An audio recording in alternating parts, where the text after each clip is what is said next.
Well, hello everybody. Thank you for joining me once again to where we talk about it, where we do talk about that elephant in the room. Before I start today, I want to give a shout out to my brother James, my niece Claudette, two very special people in my life, Reverend Glaze and his wife. I call her Sunshine. Hi, you guys. I love you so much. And last but not least, my husband, who was the light of my life. Without him, I don't know where I would be. I just thank the Lord for giving me such a blessing to where where I can just be me and be submissive at the same time. So I'm thanking the Lord for that. And on that note, a lot of you ladies need to get submissive with y'all husbands. I see y'all out there just running amok on them. Calm yourselves. Okay, this is what I want to talk about today. Have you guys seen that um they have a some news bulletin out or some news thing out stating that they're saying that Black Lives Matters, they're like activists, extremists, and the FBI has considered them one of the threats, if you may, to the security of the United States. And I mean, I talked a little about this. I think it was last month. I talked a little bit about this, and I'm just baffled at the how they're saying that now. You know, we're a security risk after we've built this show. I mean, after we've built this United States, after we've gave our blood, sweat, tears, our forefathers, and everyone to this United States, and now we're being considered treasonous because we don't like the way that we've been treated and that we are being treated. And it it didn't start until Trump came into office. The Trump administration came up with this, saying that we are a security risk. Boo to him. You know, you ain't been on this earth long enough to for a vapor to come and go. None of us have. So, you know, just because a person is in hierarchy over you, do not make them know everything. Do not make them a good person. It actually do not make them, you know, good for the position that they're in. Now, they had a lady on one of these news places. I don't know if it was St. Louis or Boston, and they had a party. It was a Black Lives Matter party, but there was only African American people of color there, and I don't know if they turned white people away or what was going on with that. And they had a Caucasian newscaster asking the black woman, "Don't you think that that's racist? That you're saying that no whites are allowed and only people of color." So, you know, her response was like, boo hoo. You know, everybody, you know, is having a fit because black people that got together and want to do something for themselves. We don't need, and this is just my opinion, we don't need the man always looking over our shoulders, wondering what we're doing. I mean, even having fun, even trying to relax. We can't even relax in this country because Big Brother is always watching. Big Brother wants to know everything. You can't know everything. You are not God. I am so tired of extremists calling us extremists. I mean, how stupid is that? Why is it that when we come together, we want to have a meeting, we want to get our ducks in a row, we want to try to figure out some type of unity that we can have for our culture? Is something going on? You know, they're anti-Americans. They're not standing for the flag. That flag wasn't written for us. It wasn't written for us. It was written for slave masters who had slaves, and they had the North and South. North, I think it was the. If I'm wrong, please call in. I think it was the North and the South Confederates fighting, and we had little or no say in that. And as Union soldiers back in that day, We shedded the most blood of anybody, even though we were the minority. So how can that dude in the White House say that we are extremists? I just don't get that.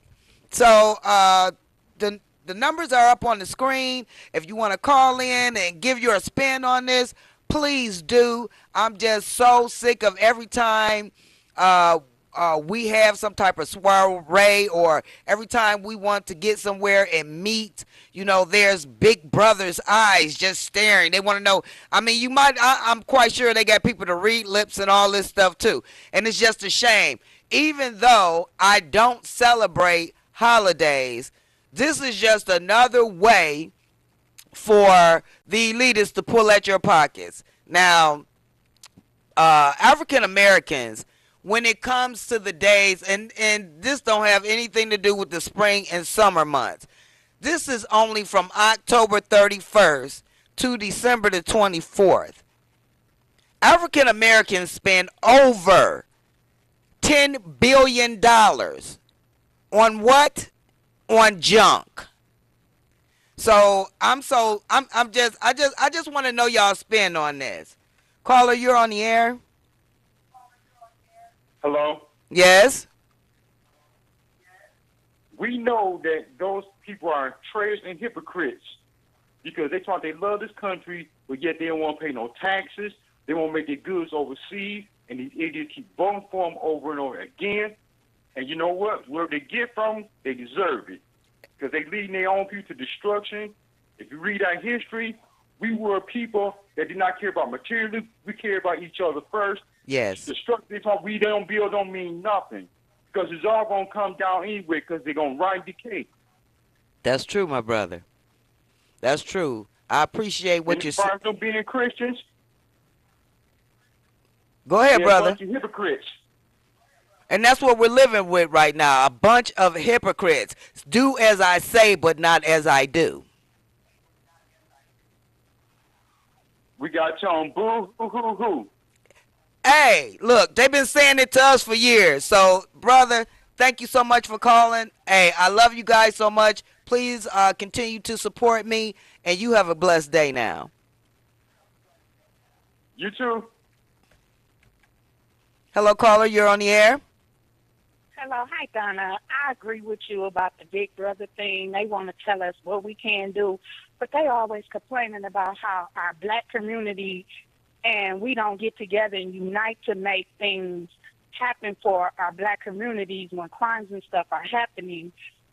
It's so true, but at the same time, they don't understand what we're going through. They have people to help them do what they need to do, but they don't understand that we also need to have a support system for our own kind. Exactly. To support and back one another up for these crimes and all the stuff that goes on among our elders and our young people. That is so true. That is so true. I really appreciate that, what you brung up about the elders, and not only the elders, but the young folks too. People, I need to let you guys know something, that without our young people and our elders, we will have no one to listen to when it comes to the history that we brung into the United States, and we won't have anything to teach to our young folks. So we need to get on the bandwagon of reading, and we need to start researching all the things that we do, the people that we look up to, and the people that we vote for. Caller, are you there? Our elders are the reason why we are here today. I love my elders. I'm 43 years old. I'm from Detroit, and I'll be trying to teach the young children that wisdom gets you a long way. Yes, it does. Respect your elders and don't disrespect them, because that's what's wrong. The children today don't have morals, respect, nor values no more. We were raised with that, and we still carry it on. And I thank God, and I'm here to teach my grandchildren. All my children are grown. They know this. But I'm also pushing forward to teach this to my grandchildren so that they will know the difference. Thank you so much, caller. I love you. I love you guys so much. You keep them questions coming now. Those statements. I appreciate you, girl. Thank you. You're welcome. Bye-bye. Bye-bye. I want to hit on something that she was saying. She was saying that we need to teach our grandchildren, and we need to give respect to whom respect is due, which is the elders. And like I always say, it always goes back to the church, where it's supposed to be our foundation. We are supposed to be the ones to go out into the community. We are supposed to be the examples. But nowadays in the churches, I've been hearing about, I brung a pastor on here probably back in April or May, one of those months. And I really kind of hate that I did, because all of these rumors are alleged, but it's alleged that he's, stolen tens of thousands of dollars from the church. And, and I've seen this for myself. He distorts the word of God. And the more I see this person, the more I do not want this person in my church anymore. It's just a shame where before our pastor, Reverend, the great Reverend D. Stotts, before he passed away, we did not have a pastor. And even though we didn't, the church never skipped a beat on paying the bills, on doing the unity in the community for the children, and, all the auxiliaries, things that we did inside the church for children, as far as trips and Sunday school and vacation Bible school. And since this man been here, I brung this man on my show. Since he's been here, there's been so much confusion and devastation and division and just blatant disrespect for the pulpit. And I'm here to say that in the name of Jesus and by the blood of my Father Jesus Christ, you have to step down and get up out of there. Because if one person won't say nothing, somebody's got to stand up. If you don't stand for something, you'll fall for anything. So I love my church, and I want to see my church get back on its feet. And I'm going to be talking about this more and more as time go on. But not only that, I want to speak on these women that be with these type of men, that go and dig into the church treasury. All types of stuff are going on, and you just sitting there reaping the benefits. And it's a sad day when you know that your husband is doing bad and you don't even want to stand up with him. So I'm just so sick of these people coming into God's house acting like they're the one. You're not the one. And I'm the man of God. So what? We're all men and women of God. If you don't do this, you're going to die. Who are you to curse somebody? And these are the same exact people I'm talking about that work with the FBI, that call us activists and extremists. Know who's got the rule over you people. You got to know that. Because you may think, just because a person is skinning and grinning and smiling in your face, that they're all right, and they're not. They're not all right. The Bible says to try the spirits to see whether they are of God. I don't know who came up with this wacky thing talking about try the spirits, by the spirits. Try what spirit, by what spirit? If you're going to quote the Bible, quote it right. Try the spirits to see whether they are of God. All I'm going to tell you is my experience with this particular person. Every time this person prays for me, I get sick. I don't even want this person to touch me. And I'm letting other folks know, especially ministers and deacons and pastors and other churches that's trying to stand for the devil. If you don't stop it, same thing's about to start happening to your church.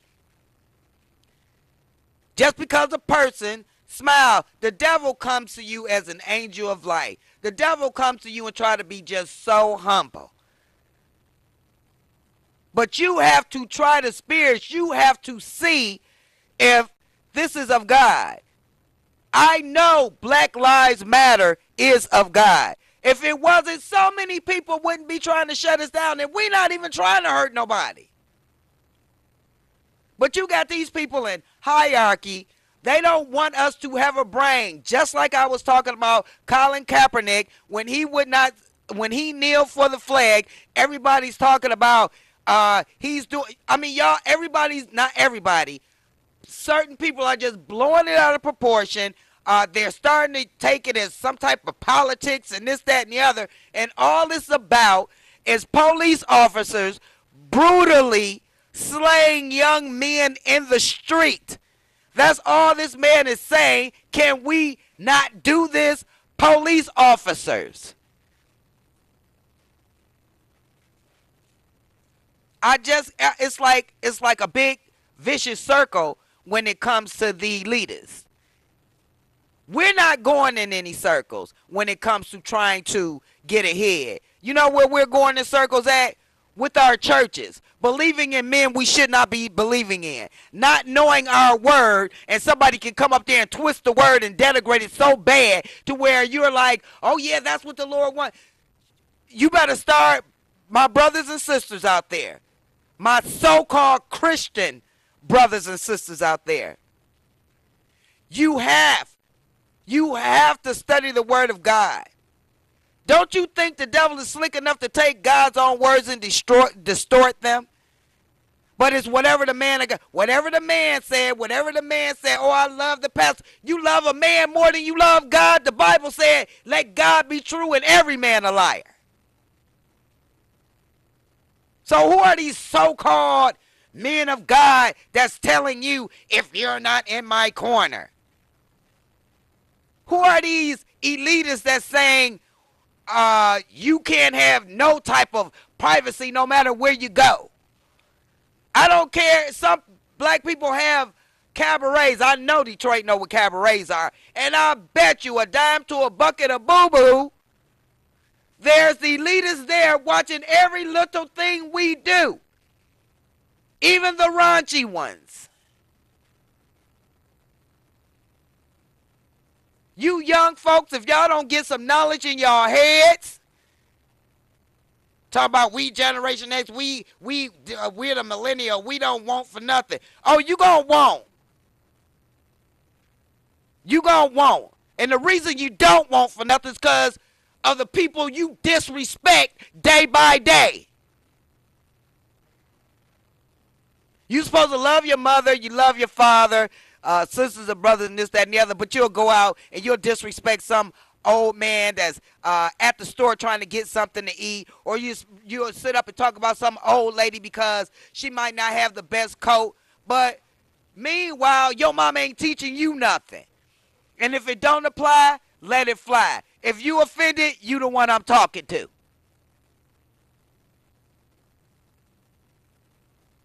Everybody else's parents ain't nothing, but your parents is the bomb. Why? Because they sitting up smoking with you every day? They letting you have your way and letting you do what you want to do? We need our young people to step in line with this Black Lives Matter. We need our young people to start reading and ask for help when they don't know how to read. I am with you, young people. I pray for you every day and every night. I know it cannot be easy living in a day and a time like today. But you muster up the strength that you've had way before you even came into this world. You have strength. You too lazy to use it. And like I said, it takes more energy to have a bad day than it does to have a good day. So please call in. Let me know what you feel, how you feeling about this situation with not only that dude in the White House calling us treasonous and activists and terrorists now, and it's just crazy. Not only that, the way that our children are today too, because a lot of us will let our children come in and run amok in our own house. Then something happened to him. The first thing they say is, he was the nicest child. He's never done anything wrong. We need to start stepping up and telling our children, you wrong. You wrong. And when they're right, then reward them. But so many mothers out here are rewarding their children for the wrong things. And we need to stop that. They've been raising holy hell on you all year long. What you about to do? Spend $500 on one item for one bad kid. You better keep your money in your pockets. Then they go out in the streets thinking the way you treat them, everybody else is supposed to treat them. I got news for you young people. Everybody ain't your mother and daddy. And there's some people that may come into your life and they'll act like the mama and daddy that you need.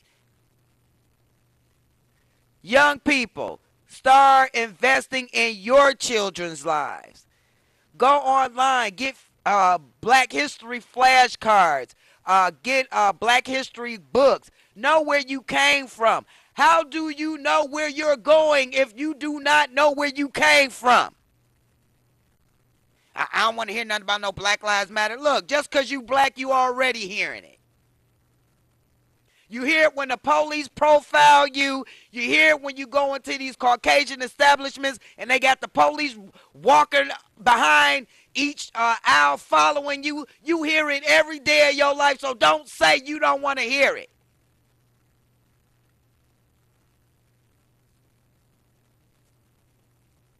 The baby boomers back in the 50s and 60s, they knew how to save money. They knew how to sit up and talk with their children and teach their children right from wrong. All they had to do was give their children a look, and there was peace in the house. Big time. So we need to go back to that. We need to go back to knocking the piss out of our children. That goes for you teenagers too.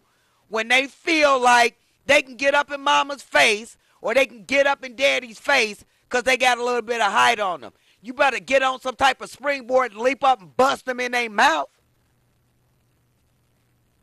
I'm tired of going to these stores, watching the way these girls talk to their mothers and the mothers don't say nothing. I'm tired of these young men walking up on their mamas like they their girlfriends because they trying to get a few bucks out of them. It's disrespectful and it's nasty. Stop it.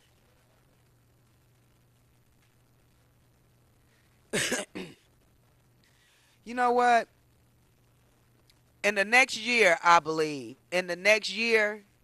our young people are going to see some things on this earth that they've never seen before. It's going to be some things going on to where nobody cannot dismiss whether this be of God. The Bible speaks as this generation as a wicked and perverse type of generation. And I'm talking to my young people. If you do not want to be a part of that crowd, get your life in order. We feel like we can walk around here all day and joke around. We feel like because the government is giving us aid to dependent children or Social Security or whatever it may be, it's going to be here forever. There's generation after generations of women on FIA, Social Security. Why? Because nobody wants to work. Everybody wants to just sit around. That, people, is not getting us anywhere.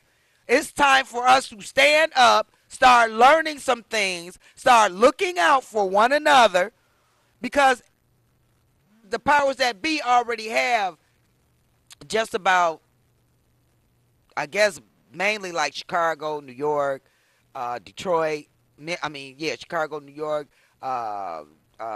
Detroit, basically, especially in the South. Basically, there's white mayors, white council people, white district managers for the different districts in your neck of woods, wherever you may live at. And we don't see that. Trump is slowly but surely writing in new laws. We're not paying attention to that. Our rights are slowly being taken away. We're not paying any attention to that. And like I said last month, as long as it don't concern you, as long as nothing happens to your family, you don't care. But oh, help me. Somebody help me. No, we supposed to be helping each other. We're neighbors. That ain't my business. As soon as somebody break in your house, somebody had to see something. Maybe they did, but because you so to yourself or think you so much better than everybody else, ain't nobody gonna tell you jack. Now, if the FBI is causing us to be fearful, some of us to be fearful, if the FBI can take down Martin Luther King, whose birthday is coming up, the Black Panthers, and they did not stand for brutality. They did not stand for chaos. They were very in control of themselves, their weapons, the way they ran, their leagues. They were very, very, very controlled. But once again, Hoover, the guy in the dress, the powers that be, would have you think that, oh, the Panthers was such a bad. I had brothers in the Black Panthers, and I've never known nothing but these people feeding the community, watching over their community, watching over certain brothers when back in the day they had the big four, they called them stress. They had these people. This is what the Black Panthers did. They patrolled their own neighborhoods. And see, now there's some like-minded people trying to get back to that. And now we're treasonous. We're security risks. How can we be security risks when if it wasn't for us, there would not be in America? Now, don't get me wrong. I'm not saying that we're the only race that did anything for America. But if you actually look in the history books, the real ones, not the one they got in Detroit public schools, you'll know that we did just about, I'll go as far as to say 65% of building this country when it came to inventions, heart transplants, peanut butter, all types of stuff. Traffic stops. The Moors even taught Caucasian folks how to wash their butt because they, at one point in time, was sleeping with the animals, letting the animals run amok, and living with diseases and all of this stuff. We came and taught them how to make barns and sheds for their animals to be in, to corral them. We the ones taught these folks about soap, but they're not going to let you hear about that in the books. They're not going to tell you that. So I'm telling you, quit letting folks, young folks, quit letting people, especially people of non-color, tell you you're nothing. You're always going to be this way. No, you're not. You came from kings and queens, and because of your environment, they want you to feel that way, but don't feel that way. Do not disrespect your elders. Do not disrespect your forefathers. You have to come up out of this girls wanting to be boys, boys wanting to be girls. All of this is a government ploy. All of it. It's spiritual things going on in this world that you'll say, okay, I love the Lord. How you love the Lord when you don't know nothing about what's going on in this world? And on that note, people, you know, I love you so much. I want you guys to be able to open up a book and read. I want you to be able to stand up for your rights when the police come and do it in a respectable manner without sticking your chest out and having them blow it back in. So I love you. I do have a GoFundMe page. It's called Keep Can We Talk About It Alive on my GoFundMe page. If you want to send in checks or money orders, you can call down. You can send them to 160 Victor Street, Highland Park, Michigan 48203. And until next time, people, please, please be strong.